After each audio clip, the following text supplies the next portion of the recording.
আসসালামু আলাইকুম সবাইকে। আজকের এই ভিডিওটা হচ্ছে 2 সপ্তাহ পুরনো। আমরা প্রায় 2 সপ্তাহ আগে বাইরে বের হয়েছিলাম ঘোরার জন্য মেয়েদেরকে নিয়ে। মানে বাসার মধ্যে ওরা তো আর অত একটা স্পেস পায় না, তো এই জন্য ভাবছিলাম একটু ঘুরতে বের হইব আর ঘুরতে যাওয়ার ভিডিওটার সাথে আপনাদের সাথে খুব সুন্দর একটা স্টোরি শেয়ার করব। কিন্তু সেই জিনিসটা আর হইল না, কারণ বর্তমান রিসেন্টলি একটা ঘটনা ঘটে গেছে, এই জন্য আমার মন ভীষণ পরিমাণে খারাপ। এরকম একটা ঘটনা ঘটে যাবে তা কল্পনাও করতে পারি নাই। আমরা বাঙালি জাতি বারবার প্রমাণ এটাই করতেছি যে আমরা যতই স্বাধীনতা অর্জন করি না কেন, আমরা কোনো দিন ভাই সভ্য হইতে পারবো না। সভ্য জিনিসটা না আমাদের সাথে মানায় না। আজকে আপনাদের সাথে একটা মানে ভয়ঙ্কর রকমের একটা আজব কথা শেয়ার করব। আমাদের দেশের সর্বোচ্চ বিদ্যাপীঠ, হ্যাঁ, যেটা আমাদের মতো স্টুডেন্ট বলেন বা আমাদের মতন যারা এখনও পর্যন্ত পড়াশোনা করতেছে তাদের জন্য হচ্ছে এক প্রকারের স্বপ্ন, যেখানে আমাকে ভর্তি হইতেই হবে। সেইখানকার মেধাবীরা ভাইরে, সেখানকার মেধাবীরা কি করছে জানেন?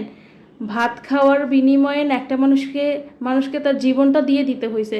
মানে ভাতের দাম যে জীবনের চাইতেও বেশি, এটা তারা প্রমাণ করে দিল। মানলাম যে এই লোকটা হচ্ছে চুরি করছে, না তো চুরি করার সন্দেহ করা হয়েছে, সে চুরি করছে কিনা সেটাও তারা পুরোপুরিভাবে শিওর ছিল না। এই জন্য মানুষকে সন্দেহের বসে পিঠে মাইরা ফেলাবি? এটা কোন দেশের নিয়ম রে ভাই? সে অন্যায় করতে পারে, যাই করতে পারে, তার জন্য তো দেশে আইন আছে, তাই না?